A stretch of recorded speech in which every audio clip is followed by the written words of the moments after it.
سجاد ہے سجاد ہے سجاد ہے سجاد سلام سلام سلام فاتحہ۔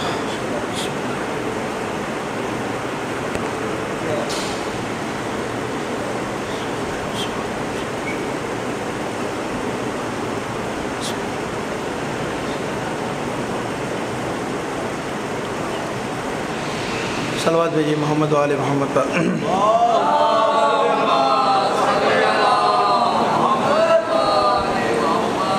اعوذ باللہ من الشیطان الرجیم، بسم اللہ الرحمن الرحیم۔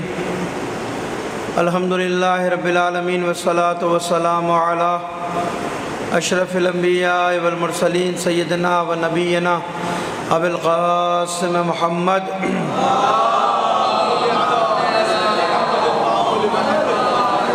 وآلہ طیبین الطاہرین المعصومین المظلومین ولعنۃ اللہ علی اعدائہم اجمعین من الآن الی قیام یوم الدین، اما بعد فقد قال اللہ تعالی فی محکم کتابہ المبین وہو اصدق القائلین وقولہ الحق۔ بسم اللہ الرحمن الرحیم۔ یا ایھا الذین آمنوا اتقوا اللہ وابتغوا الیہ الوسیلہ وجاہدوا فی سبیلہ لعلکم تفلحون۔ صلوات بھیجیے محمد و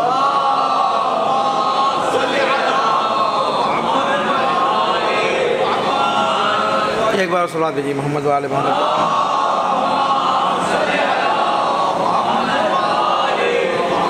عزیزان محترم، پروردگار عالم اس آیت کے اندر ارشاد فرما رہا ہے، صاحبان ایمان سے مخاطب ہو کر فرما رہا ہے کہ لوگوں، اگر تم کامیابی چاہتے ہو، خدا کی بارگاہ میں کامیاب اور کامران ہونا چاہتے ہو، تو اس کامیابی کے لیے پروردگار کہہ رہا ہے کہ 3 اصول میں تمہیں دے رہا ہوں، اگر ان اصولوں پہ عمل کرو گے تو لعلکم تفلحون، شاید تم فلاح پا جاؤ۔ نمبر 1، تقوی الہی اختیار کرو، پرہیزگاری اختیار کرو۔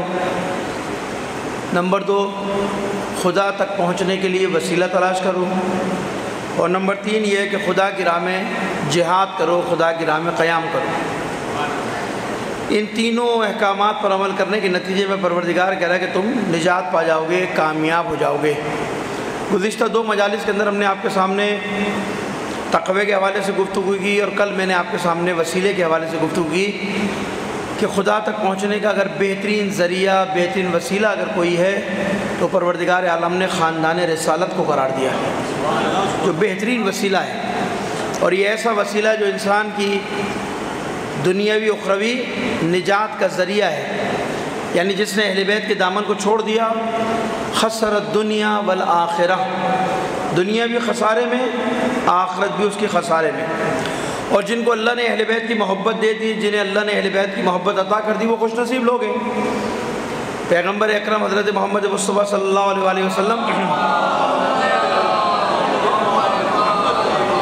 ارشاد فرماتے ہیں کہ اگر پروردگار کسی بندے پر احسان کرنا چاہتا ہے، خدا چاہتا ہے کہ کسی بندے پر احسان کرے، تو پیغمبر فرماتے ہیں کہ جب خدا کسی پر احسان کرنے کا ارادہ رکھتا ہے تو ہم اہل بیت کی محبت اور علی کی ولایت اس کے دل میں ڈال دیتا ہے۔ یعنی پیغمبر اکرم کہہ رہے ہیں کہ جب پروردگار کسی پہ احسان کرنا چاہے نا، خداوند متعال، تو اس کے احسان کا طریقہ کار کیا ہے کہ وہ ہم اہل بیت کی محبت، علی کی محبت، ولایت لوگوں کے دلوں میں ڈال دیتا ہے۔ تو یہ بات تو طے ہے کہ پروردگار نے ہم پر احسان کر کر ہمیں اس مکتب سے وابستہ کر دیا۔ احسان الہی ہے نا، اگر خدا کا احسان نہ ہوتا ممکن ہے کہ میں یہودی کے گھر میں پیدا ہوتا، ممکن ہے میں کسی عیسائی کے گھر میں پیدا ہوتا، ممکن ہے کسی اہل بیت کے منکر کے گھر میں پیدا ہو جاتا، کیونکہ پیدائش تو میرے اختیار میں نہیں ہے نا۔ لیکن یہ اللہ کا لطف تھا، اللہ کا احسان تھا کہ اس نے ہم پر احسان کرتے ہوئے ہمیں مکتب اہل بیت سے وابستہ کیا، اور ایسے گھرانے میں پیدا کیا کہ جہاں محبت اہل بیت ہماری رگوں میں گھول کر پلا دی گئی ہے، ایسے گھرانے میں پیدا کر دیا۔ تو اللہ نے تو اپنا احسان کر دیا، ہماری ذمہ داری کیا ہے، ہمارا فریضہ کیا ہے؟ اللہ کا احسان یہ کہ ہمیں اہل بیت کے دامن سے وابستہ کر دیا اس نے۔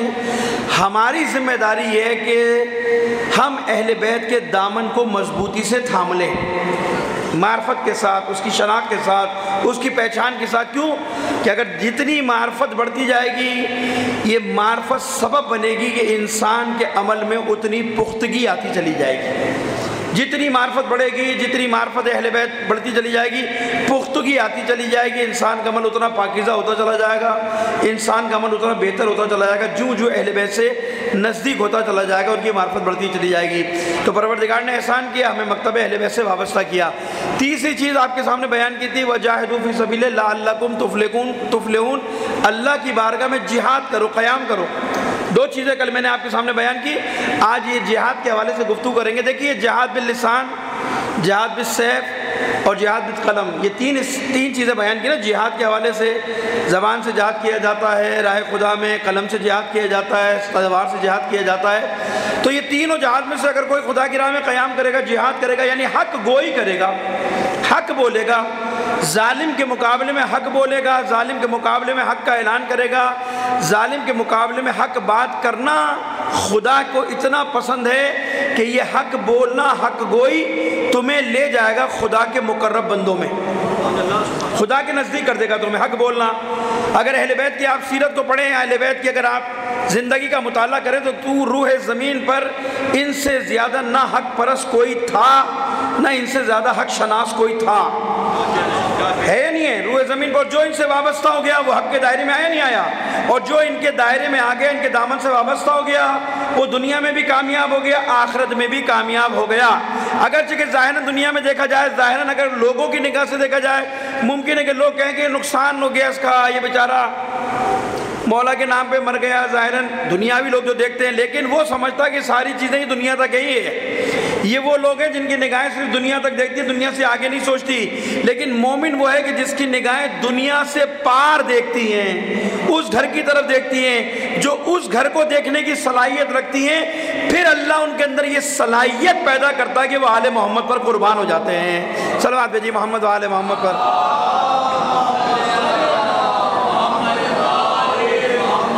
اب عزیزان محترم، میں آپ کو تھوڑا سا تاریخ کا حوالہ دے کر پھر یہ واقعہ آپ کے سامنے بیان کروں گا کہ دیکھیے، ایک ہوتا ہے اپنے مجمع کے اندر حق بیان کرنا، ایک ہوتا ہے ظالم کے دربار میں حق بیان کرنا، بڑا فرق ہے۔ اپنی محفلوں میں انسان چوڑا ہو کر بیٹھ جائے، سینہ تان کر بیٹھ جائے، اپنے لوگ ہیں وہاں کیا ہوگا، لیکن ایک ہوتا ہے دشمن کے مقابلے میں، ایک ہوتا ہے ظالم کے دربار میں حق بیان کرنا، اور ظالم کو صرف حق بیان نہ کرنا، اس طرح سے حق بیان کرنا، استدلال کرنا کہ ظالم بھی کانے ہو جائے۔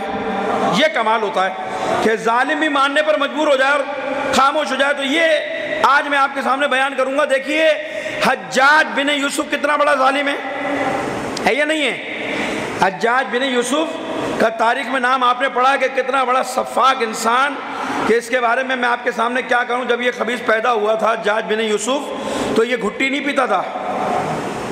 اس کی ماں نے جب اس کو گھٹی دینے کی کوشش کی تو یہ گھٹی نہیں پیتا تھا، بڑا مشکل ہو گئی۔ کسی نے جا کے پوچھا بھائی کیا کریں، تو کسی نے کہا اس کو خون کی گھٹی ملا کے پلاؤ تو یہ خون پی، تو اس کی جو ہے یہ ہوتا نا گھٹیاں پلاتی ہیں پرانے زمانے کی، اب تو پتہ نہیں عورتیں پلاتی بھی نہیں پلاتی، پچھلے زمانوں میں ہوتی تھی گھٹی وٹی کے سلسلے۔ تو اس زمانے کے اندر جب اس کو خون پلایا گیا گھٹی میں، تو اس زمانے کے لوگوں نے پیشن گوئی کر دی تھی کہ اس کو خون منہ لگ گیا، خون منہ لگ گیا، اور ساری زندگی یہ خون کا پیاسا رہے گا، یہ کسی نہ کسی کا خون پیتا رہے گا۔ تو یہ حجاج بن یوسف کی آغاز ہے زندگی کا، اور اگر اس کی تاریخ میں مطالعہ کریں گے تو اس نے وہ مظالم ڈھائے خاندان اہل بیت پر اور اہل بیت کے چاہنے والوں پر، سوچ نہیں سکتے آپ کہ کتنے مظالم۔ حتیٰ کہ اس کے بارے میں یہاں تک ملتا ہے کہ جب یہ بن گیا تھا، جب یہ وزیر بن گیا، جب خلیفہ بن کر عامل بن کر آیا، تو اس نے اہل بیت کے ماننے والوں کو چن چن کے قتل کیا، اور بعض اس نے اس طرح سے قتل کیا اہل بیت کے ماننے والوں کو کہ ایک بقرعید کے دن اپنے سپاہیوں کو بلاتا ہے، کارندوں کو بلاتا ہے، اور آنے کے بعد کہتا ہے کہ آج میں انہوں کی قربانی کرنا چاہتا ہوں، ایسی قربانی جو کسی نے نہیں کی ہوگی۔ تو لوگوں نے پوچھا بھائی کیا قربانی کرنا چاہتا ہے؟ کہا علی کے ماننے والے کو لیا، علی کے ماننے والے کو گرفتار کر کے لیا، آج میں اسے ذبح کروں گا، اور خدا کی خوشنودی کا سبب بنے گی یہ چیز۔ تو یہ اس مزاج کے لوگ ہیں۔ حتیٰ کہ تاریخ نے یہاں تک لکھا ہے کہ جب اس کے زندان کی اگر حالات پڑھیں گے نا آپ اس کے زندان کا، تو اس میں 70,000 اہل بیت کے ماننے والے قید ہیں۔ یہ اس لیے بتا رہا ہوں کہ اس کی جلات پناہ دیکھیے گا، اور اہل بیت کی ماننے والوں کا اسی کے دربار میں اہل بیت کی شان بیان کرنا دیکھیے گا۔ میں اس لیے مقدمہ بنا رہا ہوں تاکہ اندازہ ہو جائے کیسا درندہ انسان تھا یہ۔ تو 70,000 افراد جس میں 40,000 عورتیں 30,000 مرد ایک ہی زندان میں. چلو یہ بھی کوئی بڑا مسئلہ نہیں ہے کہ 70,000 ایک ہی زندان میں رہ رہے ہیں. کس حالت میں رہ رہے ہیں؟ تاریخ نے لکھا کہ 40,000 عورتیں 70,000 مرد ایک ہی چھت کے نیچے رہا کرتے تھے زندان میں، اور سارے کے سارے برہنہ رہتے تھے. یہ وہ اہل بیت کے ماننے والوں پہ ایسا سب و شتم. اور جو کھانا دیا جاتا تھا تو وہ لکڑی کی خاک ہوتی ہے نا، جل جاتی ہے، جب برادہ بن جاتی ہے وہ خاک ہو جاتا ہے، جب کوئلہ ہو جاتا ہے تو آٹے میں کوئلے کا خمیر ملا کر اسے گوندھ کر وہ کوئلے کی روٹیاں ان کو کھلایا کرتا تھا. اہل بیت کے ماننے والے اس روٹی کھانے کی وجہ سے ان کے رنگ تبدیل ہو گئے تھے، بیچارے سیاہ ہو گئے تھے. اور یہی وہی ہے کہ جس نے خانہ کعبہ پر حملہ کیا تھا، خانہ کعبہ کو پامال کے 2 دفعہ تاریخ میں خانہ کعبہ پہ حملہ ہوا ہے. ایک بار صلوات بھیجیے محمد و آل محمد پر.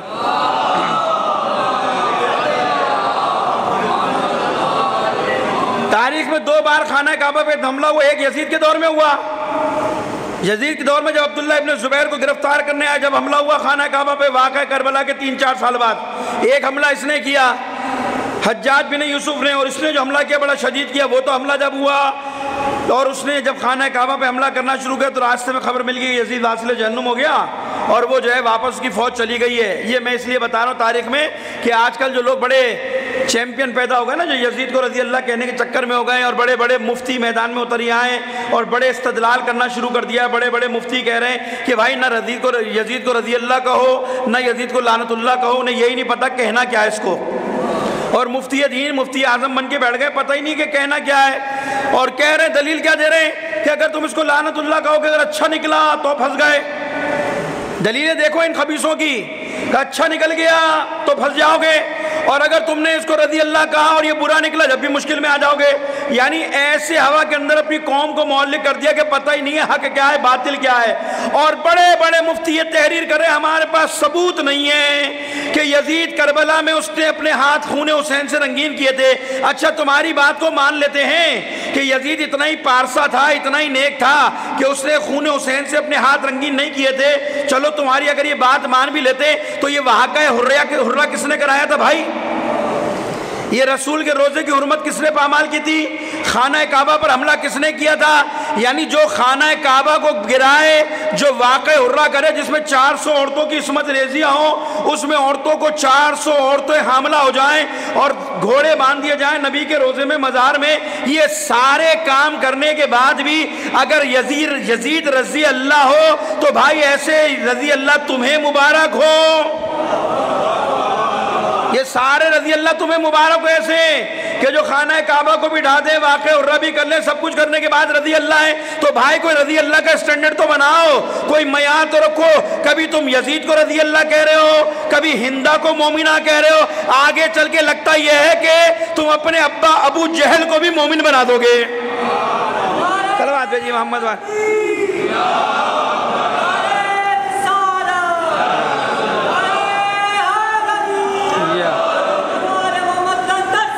اللہم صلی علی محمد وآلہ. اب مصیبت یہی ہے نا کہ اب یہ باتیں کرو یزید کے اوپر بھی ایف آئی آریں کٹ رہی ہیں. آپ کو پتا ہے اب تو یزید کے اوپر بھی ایف آئی آریں کٹ رہی ہیں. یہ کام یزید کے اوپر زور کیوں ہے؟ سارے مفتیوں کا یزید پہ زور اس لیے ہے کہ سب یزید میں الجھ جائیں، یہیں الجھ جائیں. اس کو اتنا ڈیفائن کرو کہ لوگ اسی پہ صفائیاں دینا شروع کریں. ہم یزید کے لیے کوئی تم سے نہ صفائی مانگتے نہ ہمیں کوئی پریشانی ہے. ہم تو قریت کے اس کے آبا و اجداد کو منظر عام پر لے کر آئیں گے. ہم بتائیں گے کون تھا کہ جس نے صفین میں علی کا مقابلہ کیا اور کون تھا کہ جس نے حمزہ کا کلیجہ چبایا تھا.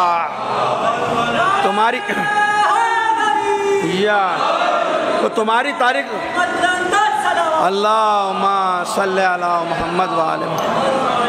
ابھی ہمارا مسئلہ تھوڑی ہے تمہاری تاریخ اگر ننگو آر سے بھری پڑی ہے تو تم چھپاتے رہو، ہم کیوں چھپائیں بھائی؟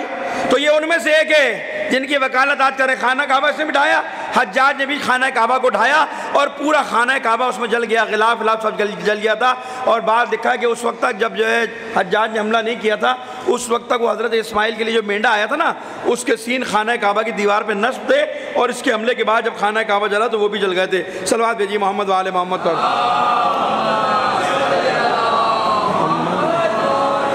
تو یہ وہ حالات میں آپ کو اس لیے بتا رہا کہ یہ وہ خبیث ہے کہ جس نے خانہ کعبہ کو بھی ڈھایا اور اس کے ساتھ ساتھ یہ وہ شخص ہے کہ جو حسرت کیا کرتا تھا کاش میں کربلا میں ہوتا تو حسین کے خون سے اپنے ہاتھ کو رنگین کرتا۔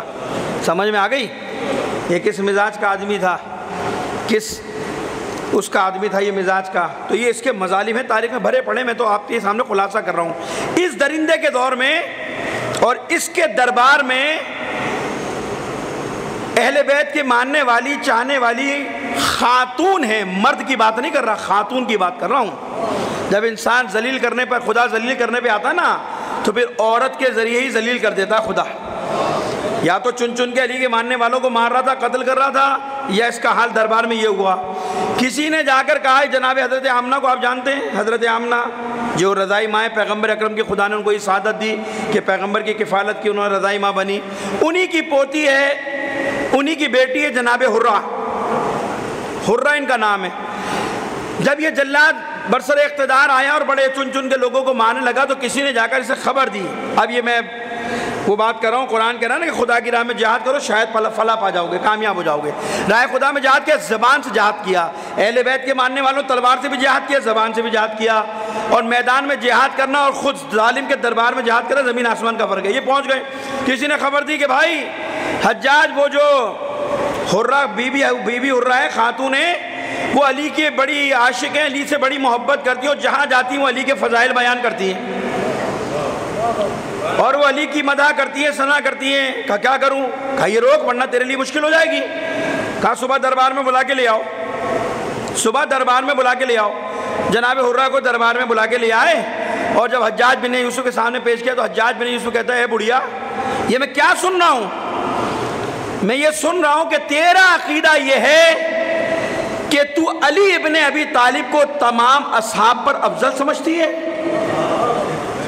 کیا کہہ رہی ہے؟ کہتا ہے حجاج کہ میں نے لوگوں سے سنا کہ تیرا عقیدہ یہ ہے کہ تو علی ابن ابی طالب کو تمام صحابہ سے افضل سمجھتی ہے، بافضیلت سمجھتی ہے، کہ علی تمام صحابہ سے افضل ہے۔ تو جیسے اس نے سوال کیا تو جناب حرہ کہتی ہے تجھے کس نے کہا؟ جس نے بھی کہا کہ میرا عقیدہ یہ غلط کہا جھوٹ بولتا ہے وہ۔ جناب حرہ کہتی ہے جس نے بھی یہ بات کی ہے، جس نے بھی میرا تجھے یہ عقیدہ بتایا کہ میں علی کو تمام صحابہ سے افضل سمجھتی ہوں وہ جھوٹا ہے، وہ جھوٹ بولتی ہے، میرا عقیدہ نہیں ہے یہ۔ کہا بھی تیرا عقیدہ کیا ہے؟ کہا میرا عقیدہ یہ ہے کہ علی نبی کے سوا تمام انبیاء سے افضل ہیں۔ اب تو صحابہ ہی برداشت نہیں ہو رہے تھے اسے۔ اب جناب حرہ نے کہا کہ میرا عقیدہ یہ نہیں ہے، میرا عقیدہ تو یہ ہے کہ علی رسول کے بعد تمام انبیاء سے افضل ہے۔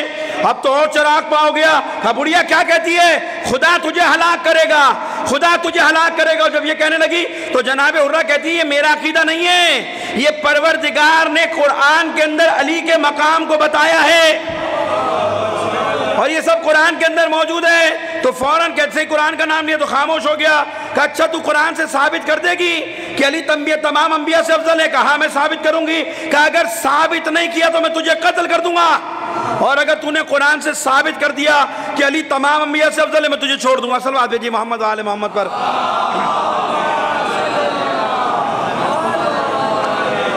اب عزیزان محترم کہاں ہی کھڑی ہیں؟ حجاج کے سامنے، ظالم کے سامنے۔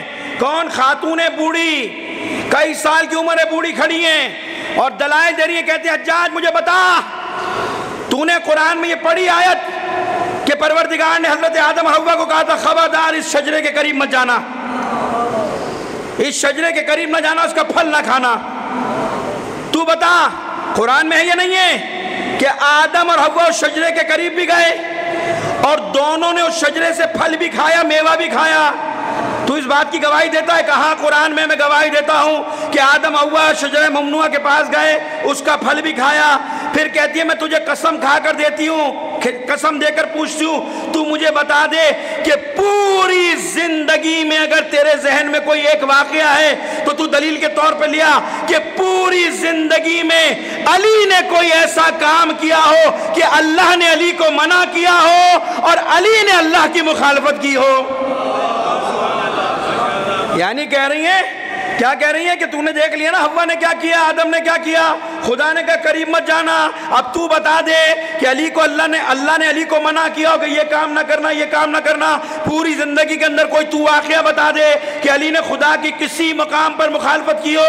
پوری زندگی کی علی اٹھا لے، علی کی اٹھا لے. پوری زندگی میں تجھے کوئی علی کا عمل ایسا نظر نہیں آئے گا کہ جو خدا کی مخالفت میں ہوگا. خاموش ہو گیا. پھر کہتی ہے حضرت ابراہیم کو جانتے ہو؟ کہا جانتا ہوں. کہا تو نے یاد ہے ابراہیم کے بارے میں خدا نے قرآن میں کہا تھا جب ابراہیم نے پروردگار سے التماس کی تھی، پروردگار میں دیکھنا چاہتا ہوں تو مردے کو کیسے زندہ کرتا ہے. قرآن میں ہے نا، کہاں ہے؟ تو پروردگار نے کیا کہا تھا؟ پروردگار نے یہی کہا تھا نا، اولم تومن، کیا تو مومن نہیں ہے؟ یومن، تو مومن نہیں ہے؟ تم ایمان نہیں لائے؟ تو اب جناب ابراہیم نے کیا کہا تھا؟ قالا بلا، ہاں پروردگار میں ایمان لایا ہوں. وَلَكِنْ يَطْمَئِنَّ قَلْبِي، میں ایمان لایا ہوں پروردگار، لیکن میں یہ سارے اس لیے دیکھنا چاہتا ہوں تاکہ میرا دل مطمئن ہو جائے. کہا تھا نا ابراہیم نے، کیا کہا تھا کہ پروردگار تو مردے کو کیسے زندہ کرے گا. اور پروردگار نے پوچھا تم ایمان نہیں لائے؟ تو کہا تھا ایمان تو لایا ہوں لیکن اطمینان قلب چاہتا ہوں. پھر ایک اور آیت کی قرآن کی تلاوت کی کہ تو نے قرآن کی وہ آیت بھی پڑھی ہوگی کہ پروردگار نے کہا کہ ہم ابراہیم کو اپنی زمین اور آسمان کی سیر کرایا کرتے تھے اس لیے تاکہ ابراہیم کو ہماری سلطنت پر، قدرت پر یقین آ جائے. تو ابراہیم وہ ہے کہ اللہ اسے سیر کرائے گا تو وہ یقین کی منزل پر پہنچے گا. لیکن میرا مولا یقین کی اس منزل پر فائز ہے کہ علی کہتا نظر آتا ہے کہ میرے سامنے سے خدا کی قسم سارے حجابات ہٹا دو، علی کے یقین میں کوئی اضافہ ہونے والا نہیں ہے. صلوات بھیجی محمد و آل محمد پر. اللہ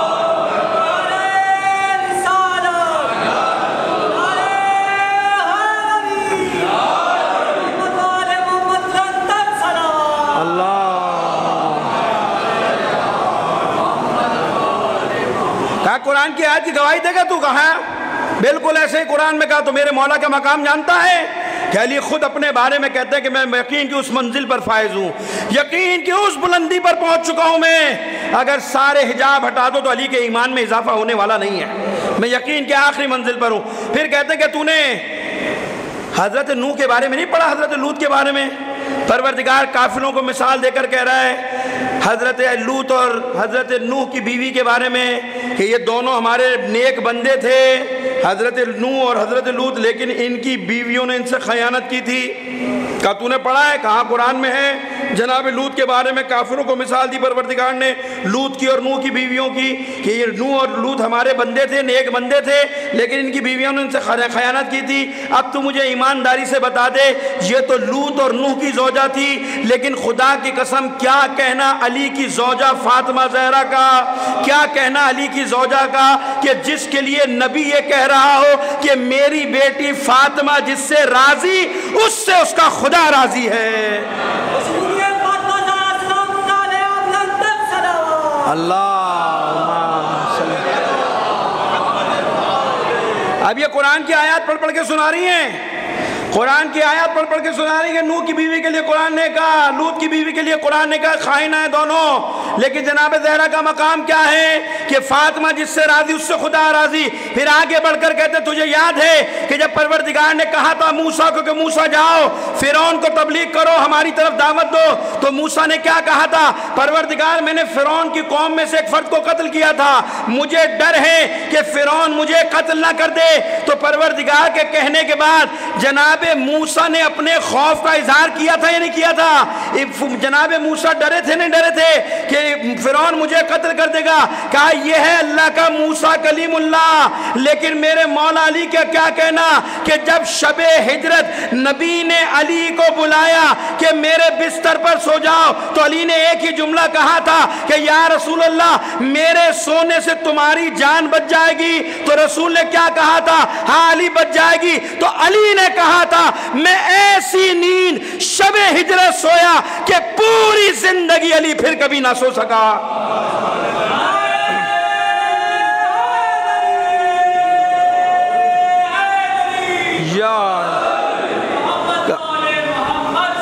اللہم صلی علی محمد وعلی محمد. اب یہ قرآن سے فضیلت بیان کر رہی ہیں علی ابن ابی طالب کی. انکار کر سکتا ہے کہ علی کس طرح سے سوئے تھے؟ خاموش، اب جواب نہیں دے پا رہا۔ ایک کے بعد اور آخری بات، پھر نتیجہ دے رہا ہوں آپ کو۔ پھر کہتی ہے کہ بتا مریم کہاں رہتی تھی؟ مسجد اقصیٰ کے حجرے میں رہتی تھی؟ نہیں رہتی تھی؟ رہتی تھی کہاں؟ کہا جب عیسیٰ کی ولادت کا وقت آیا تو خدا نے مریم کو کیا کہا کہ اس مسجد سے دور چلی جاؤ، اس حجرے سے باہر نکل جاؤ، اور حضرت مریم نے جا کر کھجوروں کے جھنڈ میں جناب عیسیٰ کی پیدا ہوئے تھے، ولادت ہوئی وہاں پر، کہاں پر؟ کھجوروں کے جھنڈ کے اندر۔ تو ایمانداری سے بتا، مریم کو مسجد سے نکال کر بھیج دیا کھجوروں کے جھنڈ میں جہاں عیسیٰ پیدا ہوئے، لیکن کیا کہنا فاطمہ بنت اسد کی عظمت کا کہ وہ خانہ کعبہ میں پلٹی ہیں، اپنے شگم کو خانہ کعبہ کی دیوار سے لگا کر یہ دعا کیے پروردگار تجھے میرے اس مولود کی عظمت کا واسطہ میری اس مشکل کو حل کر دے۔ اب تو بتا کہ فاطمہ بنت اسد کے لیے کیا خانہ کعبہ کی دیوار شک ہوئی تھی یا نہیں؟ ایک نبی کی ماں کو کہہ رہا ہے چلا جاؤ مسجد چھوڑ دو، دوسری کی ماں کے لیے، وسیع کے لیے خانہ کعبہ کی دیوار شک ہو رہی ہے۔ کیا تیرے پاس کوئی اور دلیل ہے؟ اگر تو کہتا ہے مجھے تجھے اور دلیل دیتا ہوں تو قسم کھا کے بتا، ان ساری فضیلتوں کے بعد بھی کیا تو کہہ سکتا ہے کہ علی انبیاء سے افضل نہیں ہے؟ خاموش ہو گیا۔ حجاج جیسا شخص جو چن چن کے مارتا تھا خاموش ہو گیا، اور صرف خاموش نہیں ہوا، تاریخ نے لکھا ہے کہ حرہ کا احترام کرتے ہوئے انعام دے کر دربار سے واپس بھیجا ہے۔ صلوات بھیجیے محمد و آل محمد پر۔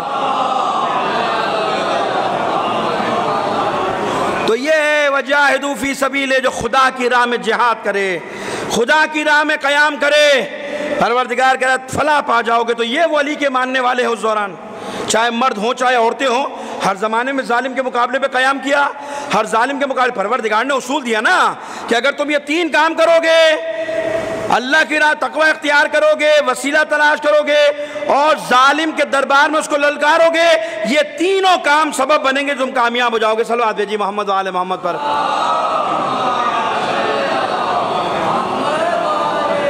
فیضان محترم، یہ تو ائمہ کی سیرت ہے، ظالموں کے دربار میں کھڑے ہو کر حق کا پرچار کرنا، حق کا اعلان کرنا، یہ تو ائمہ کی سیرت ہے۔ کوئی دربار لے لیجئے، کس کس درباروں کی آپ کو مثال دوں میں؟ سب سے بڑا دربار تو یہ یزید کا ہی دربار تھا نا، تھا یا نہیں تھا؟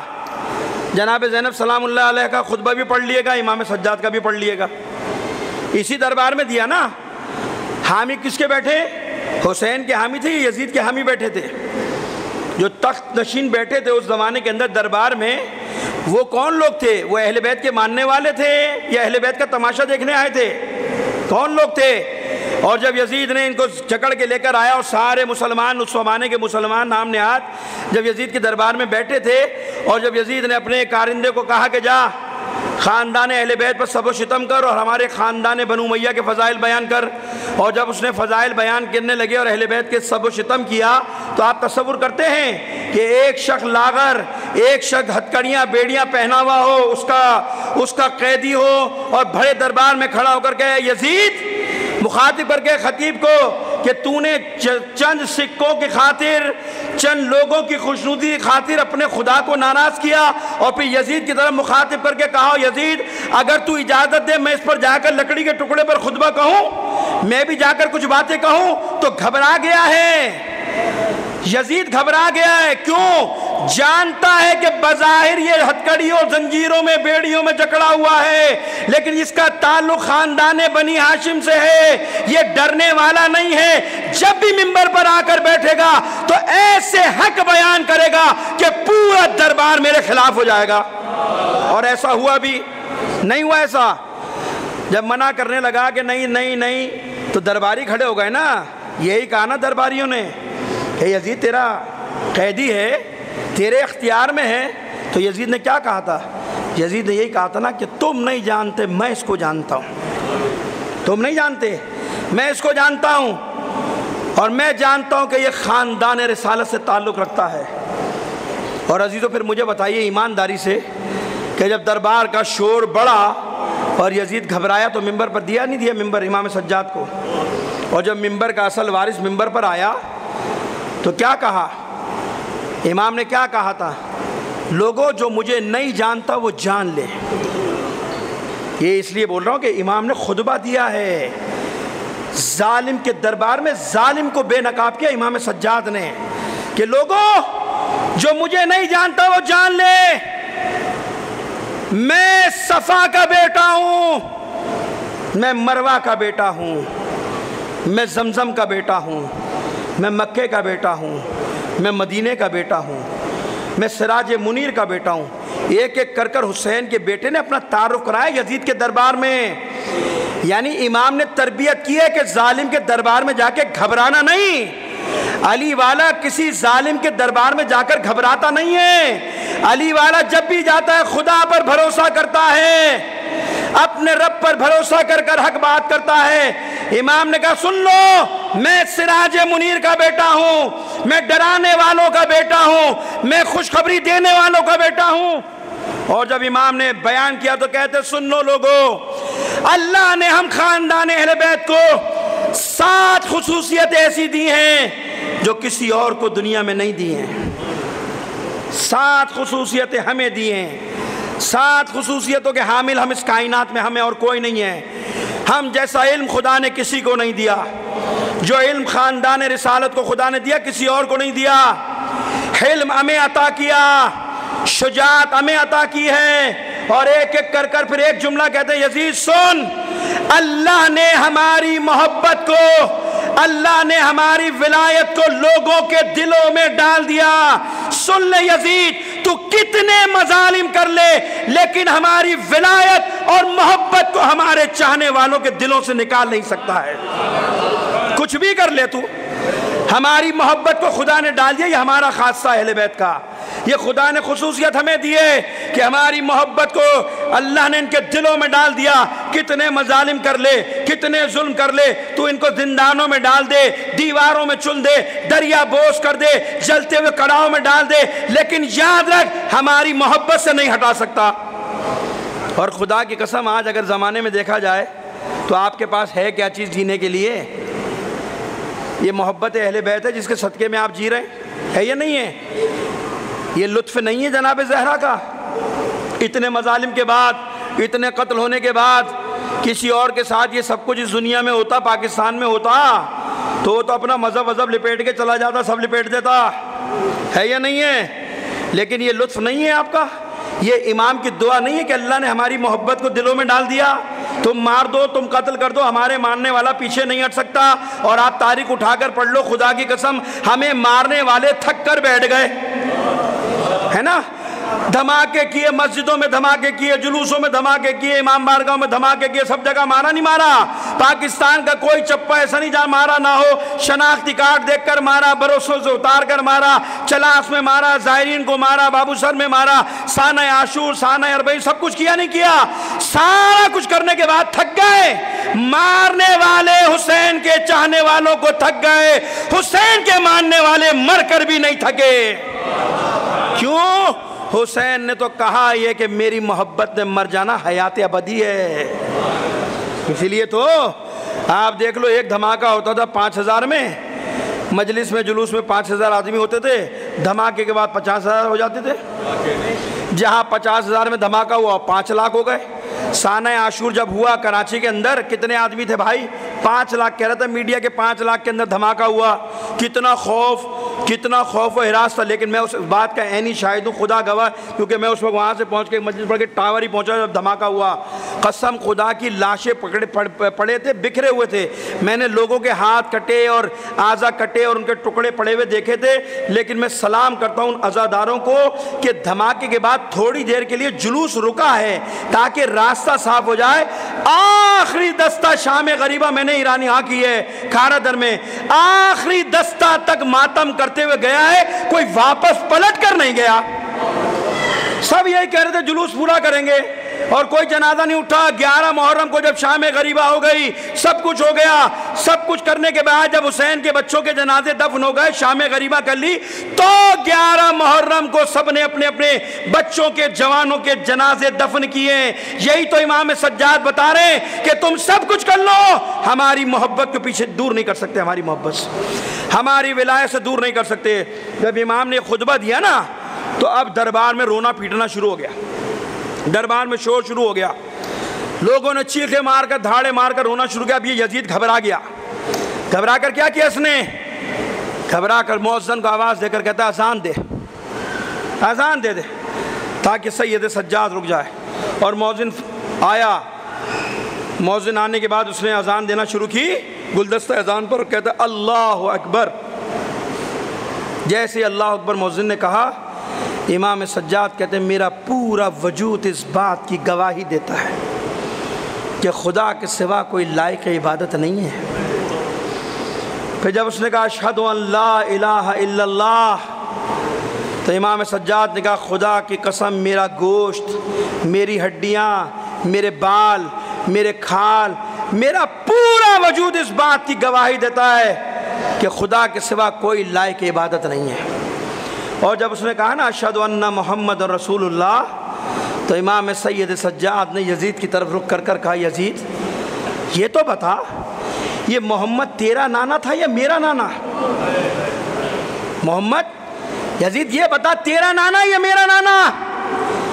اگر تو یہ کہتا ہے کہ محمد تیرا نانا تھا تو یہ پورا بڑا دربار جانتا ہے کہ تو جھوٹ کہتا ہے، تو جھوٹ بول رہا ہے، یہ پورا دربار جانتا ہے۔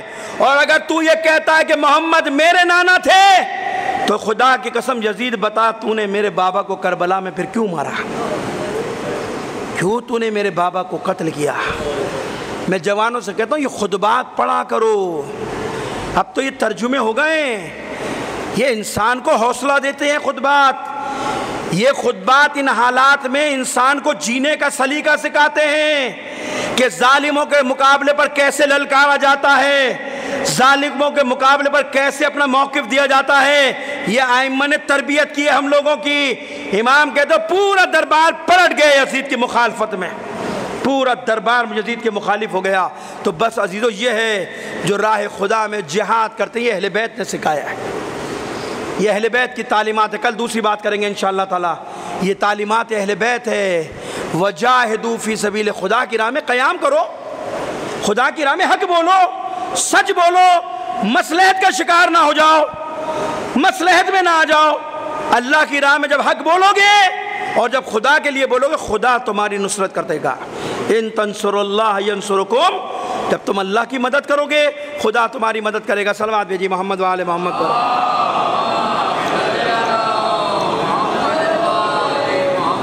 بس عزیزان محترم ختم کر دیا۔ پروردگار کہہ رہا ہے 3 چیزیں بتا رہا ہے انسان کی نجات کی۔ کل میں نے آپ کے سامنے بتا دیا تقوی، وسیلہ، اور کل دوسری بات کریں گے، اور کل گفتگو کریں گے کہ خدا کی راہ میں نہج البلاغہ میں نے کہا تھا نا مولا نے خدا کی راہ میں انفاق کرنا، اگر انفاق کرنے کا بہترین سلیقہ سکھایا تو وہ بھی علی ابن ابی طالب اور خاندان رسالت نے سکھایا۔ خدا کی راہ میں خرچ کرنے سے انسان خدا کے نزدیک ہو جاتا ہے۔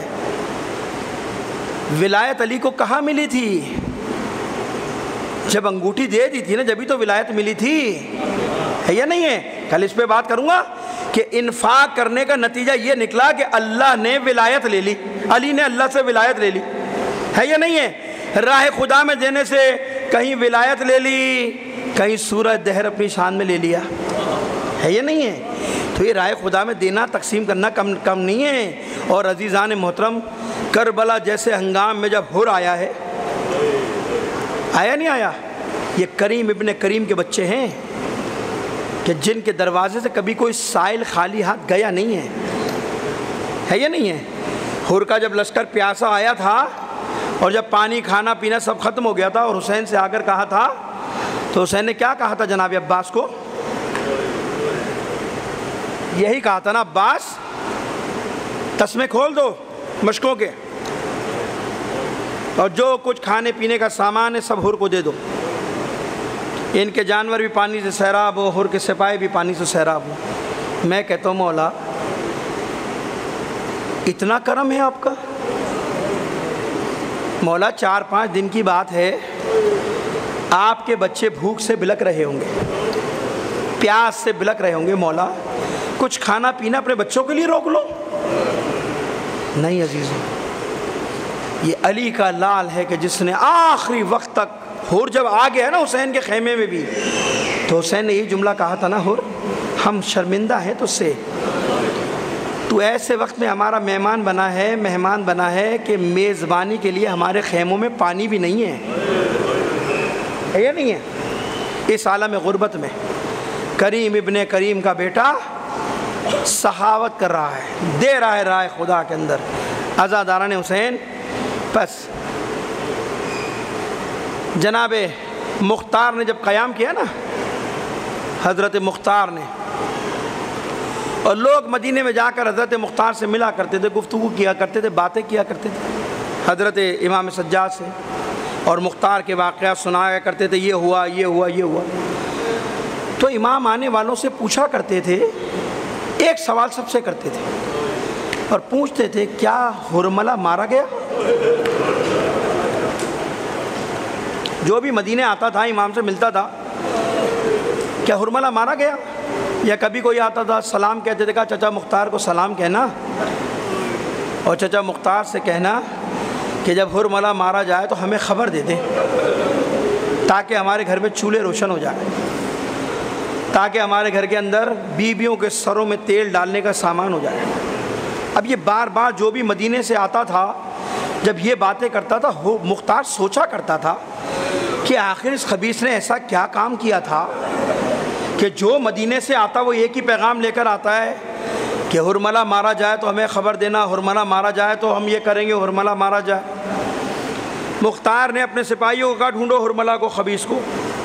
چھاپے مارنا شروع ہوئے، اور ایک دن یہ ہوا کہ حرملہ گرفت میں آ گیا اور اسے جکڑ کر لے آئے مختار کے پاس دربار میں، اور مختار کے سامنے جب حرملہ آ کے کھڑا ہوا تو مختار نے ایک ہی سوال کیا، حرملہ یہ بتا تو نے آخر کربلا میں کیا کیا تھا کہ میرا چوتھا امام سید سجاد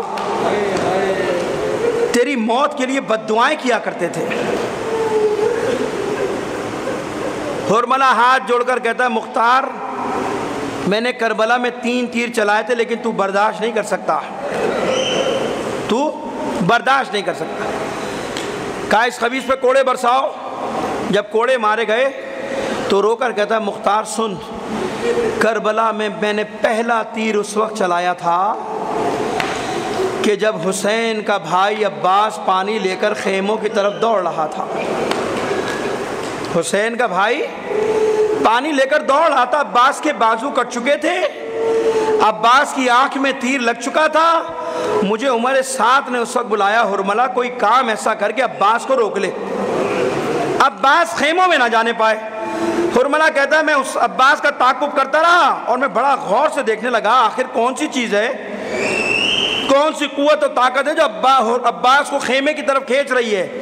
حرملہ کہتا ہے، مختار کافی دیر بعد میں نے کٹے ہوئے بازوؤں کے درمیان سے مشک سکینہ کو دیکھا۔ میں سمجھ گیا کہ جب تک مشک میں پانی ہے عباس کو کوئی دنیا کی طاقت روک نہیں سکتی ہے۔ مختار سن، میں نے تیر کو کمان میں جوڑا اور کٹے ہوئے بازوؤں کے درمیان سے مشک سکینہ کا نشانہ لیا۔ سنے گا مختار کیا ہوا؟ کہا ادھر میں نے تیر مارا، تیر مشک کو چھیدتا ہوا عباس کی پسلیوں میں گڑ گیا، ادھر پانی بہا، ادھر عباس کی آرزویں بہ گئی، حسب باوفا خیمے میں نہیں جاؤں گا، اپنے رخ کو موڑ لے، عباس شرمندہ ہے۔ مختار نے سنا، غش کھا کر گر پڑا۔ جب غصے افاقہ ہوا پھر پوچھتا ہے کہ بتا ملعون دوسرا تیر تو نے کب چلایا؟ کہتا ہے مختار میں نے بڑی قیامت ڈھائی ہے۔ کہا کیا کیا تھا؟ کہا سنے گا، دوسرا تیر میں نے اس وقت چلایا کہ جب حسین کی فوج ختم ہو چکی تھی، عصر عاشور حسین ابا کے دامن میں کچھ چھپا کر لایا، اور جب ابا کا دامن حسین نے ہٹایا نا تو میں نے دیکھا حسین کے 6 ماہ کا بچہ بھوک اور پیاس سے کملایا ہوا ہے، اور اس نے جب اپنی سوکھی زبان کو ہونٹوں پر پھیرا تو عمر سعد کا لشکر دھاڑے مار کر رونے لگا کہ عمر سعد اس بچے کو پانی دے دے۔ تو مجھے عمر سعد نے کہا حرملہ اکتا کلام الحسین، حسین کے کلام کو قطع کر دے۔ جب یہ واقعہ کربلا ہو گیا نا تو ایک شخص آ کر حرملہ سے ملا اور کہتا حرملہ میں کربلا میں تجھے دیکھ رہا تھا، تو اتنا بڑا تیر انداز ہے، لیکن جب تو ننھے سے علی اصغر کا نشانہ لے رہا تھا تیرے ہاتھ کانپ کیوں رہے تھے اور تیر بار بار تیرے ہاتھ سے چھوٹ کیوں رہا تھا؟ آخر کیا ہوا تھا؟ حرملہ کہتا ہے کہ جب میں نے پہلی بار علی اصغر کا نشانہ لیا نا تو میں نے دیکھا میرے سامنے رسول خدا کھڑے ہیں اور رو کر کہہ رہے ہیں حرملہ ارے میرے بچے پر رحم کر دے، حرملہ میرے بچے پر رحم کر دے۔ حرملہ کہتا تیر میرے ہاتھ سے چھوٹ گیا۔ کہا دوسری بار کیوں چھوٹا تھا؟ کہا سنے گا دوسری بار جب میں نے علی اصغر کا نشانہ لیا تو سیاہ لباس میں ایک بی بی میرے سامنے کھڑی رو رو کر فریاد کر رہی تھی حرملہ اپنے تیر کو دیکھ اور میرے علی اصغر کو دیکھ۔ اب جو تیسرا تیر مختار چلا علی اصغر کی گردن کو چھیدتا ہوا حسین کے بازو میں پیوست ہو گیا۔ مختار نے چیخ ماری، زمین پر گر پڑا عزاداران حسین۔ مختار نے اپنے آپ کو سنبھالا، مختار نے اپنے آپ کو سنبھالا اور سنبھالنے کے بعد کہتا ملعون تو نے تیسرا تیر کب چلایا تھا؟ تیسری مصیبت تو نے کیا ڈھائی تھی؟ کہتا مختار سنے گا میں نے تیسرا تیر اس وقت چلایا کہ جب فاطمہ کا لال زخموں سے چور تھا، حسین پشت ذوالجناح پر ڈگمگا رہا تھا، تو مجھے عمر سعد نے بلایا حرملہ کوئی ایسا کام کر دے کہ حسین گھوڑے سے گر جائے۔ حرملہ کہتا ہے مختار میں نے تیر کو کمان میں جوڑا، میں حسین کا نشانہ لینا چاہتا تھا لیکن کوئی جگہ ایسی نہ تھی کہ جہاں فاطمہ کے لال کے زخم نہ لگا ہو، کہیں تیر کا زخم تھا کہیں تلوار کا زخم تھا، مختار مجھے کوئی جگہ نہیں ملی، میں ایک نشیب میں جا کر بیٹھ گیا، حسین کا تعاقب کرتا رہا۔ سنے گا مختار جب کافی دیر گزری تو میں نے دیکھا حسین کی پیشانی خالی ہے، میں نے تیر کو کمان میں جوڑا، حسین کی پیشانی کا نشانہ لیا۔ ارے مختار تو برداشت نہیں کر سکتا، ادھر تیر حسین کی پیشانی پہ لگا، فاطمہ کا لال پشت ذوالجناح پر نہ سنبھل سکا۔ امام زمانہ کہتے ارے میرا سلام ہو کربلا کے اس شہید پر کہ جب گھوڑے سے گرا نہ زین پر تھا نہ زمین پر تھا۔ عزادارو بس آخری روایت سنو، ادھر حسین گھوڑے سے گرے، حسین کا ذوالجناح دیوانہ ہو گیا، حسین کے گر چکر لگاتا ہے، جو حسین کے قریب آتا ہے اس پر حملہ کرتا ہے، کسی کو حسین کے قریب آنے نہیں دیتا۔ ایک بار ذوالجناح دوڑتا ہوا حسین کے قریب آیا، اپنے منہ کو حسین کے بازو سے لگا کر ہلانا شروع کر دیا اور اپنی چاروں ٹانگوں کو پھیلا دیا اور اپنے آپ کو حسین کی طرف جھکا دیا۔ کیا کہہ رہا تھا؟ ارے یہی تو کہہ رہا تھا ذوالجناح اپنی بے زبانی میں، اے میرے مولا تھوڑی سی ہمت کر لے، میری پشت پر سوار ہو جا، مولا میں تجھے دور نکال کر لے جاؤں گا۔ عزادارو ادھر حسین کے جسم سے خون کا فوارہ بلند ہوا، ذوالجناح حسین کے قریب آیا، اپنی پیشانی کو خون حسین سے رنگین کیا اور یہ خبر لے کر خیموں کی طرف دوڑا، ارے میں اپنے سوار کو چھوڑ آیا، ارے میں بغیر سوار کے آیا، اپنے پیر پکڑ پٹک رہا ہے۔ بیبیاں خیمے سے نکلی، ذوالجناح کے گرد حالہ ڈالا، ایک چھوٹی سی بچی دوڑتی ہوئی آئی ہے، اپنی باہوں کو ذوالجناح کے گلے میں ڈالا، اپنے منہ کو ذوالجناح کے منہ پہ رکھ کر ایک سوال کرتی ہے، اے بابا کے ذوالجناح بس اتنا بتا دے کہ جب شمر میرے بابا کو ذبح کر رہا تھا ارے کوئی تھا کہ کسی نے پانی پلایا یا میرا بابا پیاسا مارا؟ الا لعنت اللہ علی القوم الظالمین ویسیعلم الذین ظلموا۔ پروردگار تو واسطہ محمد و آل محمد کا ان مومنین پہ اپنی رحمت برکت نازل فرما۔ پروردگارہ تیری بارگاہ میں دعا کرتے ہیں جو مومنین مریض ہیں، بالخصوص معروف فوٹوگراف کون ڈیزائنر ہے کون ولایت علی صاحب کا ایکسیڈنٹ ہو گیا، پروردگار ان کو اور ہمارے تمام جو بھی مریض ہیں ان کو شفائے کاملہ عاجلہ عنایت فرما۔ پروردگارہ تیری بارگاہ میں دعا کرتے ہیں جن مومنین کے ایصال ثواب کے لیے مجلس میں حصہ ڈالا جن لوگوں نے، پروردگار ان کے مرحومین کی مغفرت فرما، ان کو اعلیٰ علین میں جگہ عنایت فرما۔